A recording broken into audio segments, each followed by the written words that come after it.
The Northwest or Bus ride has now become an iconic ride in the Perth Adventure Riders annual calendar. The call went out to escape the Perth winter and ride north to warmer places. What started out as a long weekend soon grew into a 7-day, then a 9-day ride. This is the story of that ride.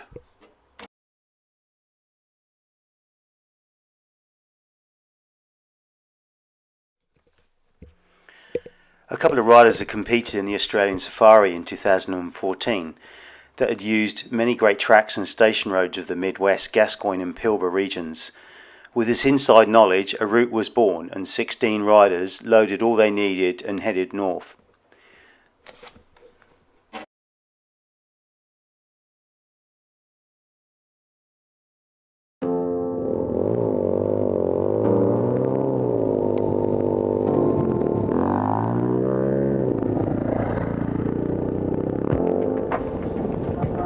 Several of the riders had ridden and driven in rallies around the world, and their summary was the tracks up north in this part of Western Australia equalled some of the best roads they'd ever ridden around the world. Praise indeed.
Several of the locations were really remote and there was no fuel station, so we had to pre-order fuel. The support vehicles also took a hammering.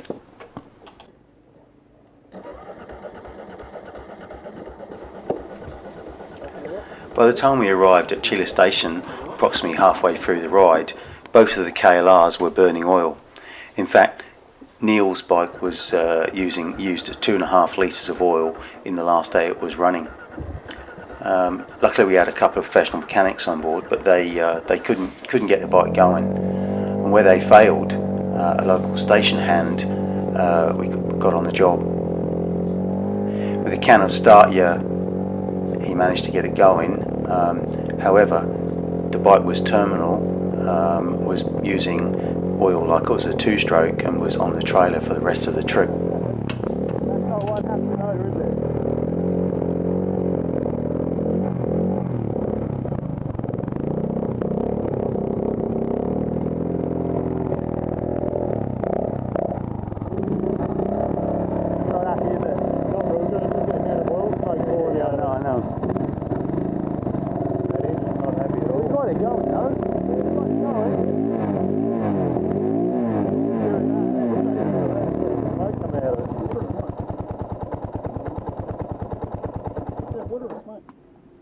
That's oil smoke. That's oil smoke, yeah. Burning a lot of oil. Yeah, smell it. Oh. It wasn't only the bikes that were feeling it, the support trucks and support vehicle. This is the brand new exhaust on the Ford Ranger support vehicle. Ah, good job we got an experienced Ford mechanic, ex-rally mechanic with us, hasn't he? So here we are at Bencow, waiting. Two and a half hours later to get the Grant's exhaust fixed. It's still not fixed, and so Tane said beer, and we said if you insist. If you insist. He said beer, we said yeah. So riding in Tane's 4x4, we could see these huge clouds of dust in the distance. As it turned out, Grant's hadn't realised, but one of the wheels had come off and it had done a bearing. So luckily we had spares, and we had Tane, who's a qualified mechanic, on the job. He soon got his tools out, and we were back on the road again in no time at all. So after 9 days, over 4,500 kilometres of riding some of the best roads and tracks we'd ever ridden, a few dramas and lots of belly laughs, everyone reflected on an amazing ride. But what actually did the riders think? Well, here's a few of their thoughts. You're up. Okay, Ewan. Okay, my name's Lee. I've got a KTM 2014 1190 Adventure R. We're on the 2018 Midwest ride with Par, and we've had a pretty good time. We're about 3,500 k's in now on our way home.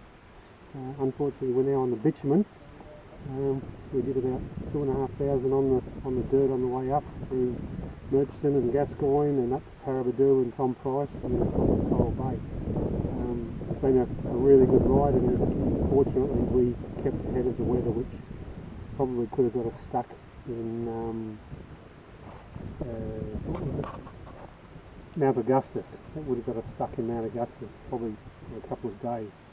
So we've done alright so far, and now having a leisurely ride home. We're at Hamlin Pool Station now, and I'm about to go and cook some dinner for the boys. Any highlights, lowlights? Any funny bits, memorable bits? Well, probably the best bit I reckon was after we left. They're all good sections. Some of it's like Flinders Ranges. You know, you leave Mount Augustus and go up through Ashburton Road up to Parabadoo. That's a really good trail. Unfortunately, we couldn't take the shortcut out of Tom Price to come back the dirt road we took the day before. It was washed out.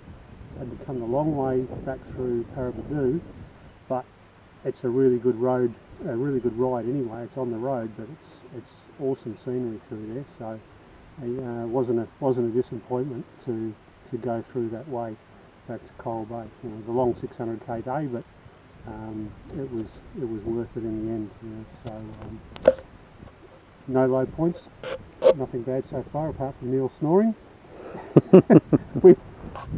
He's over there now.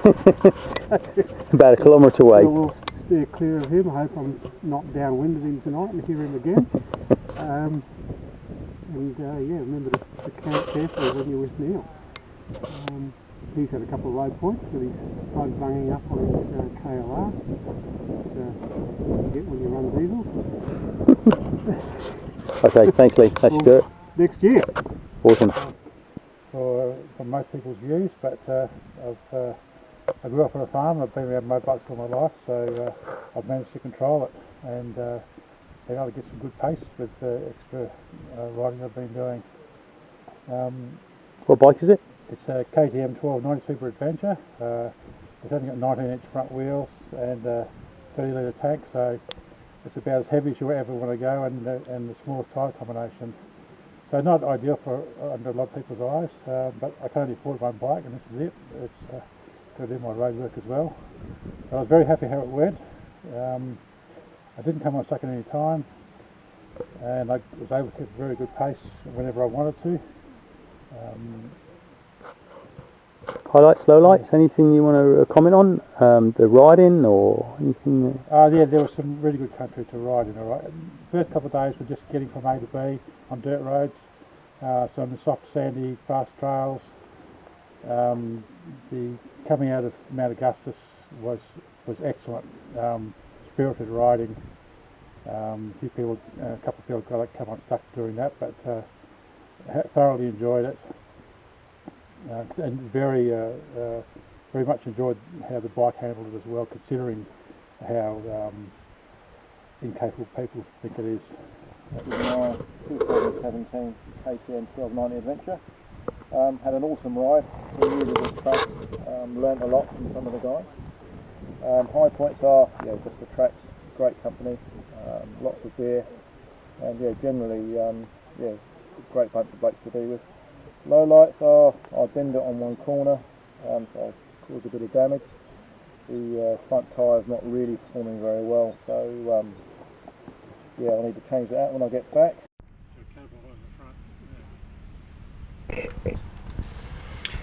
As we reflected on an amazing ride, great camaraderie and friendships developed. For some, this had been their first big multi-day adventure ride and first time in deep sand. Team spirit was evident and everyone got in and helped when needed. Mike led the second day over the fantastic station trails. Peter provided a spare tube for the stricken Khartoum. Lee cooked up a storm.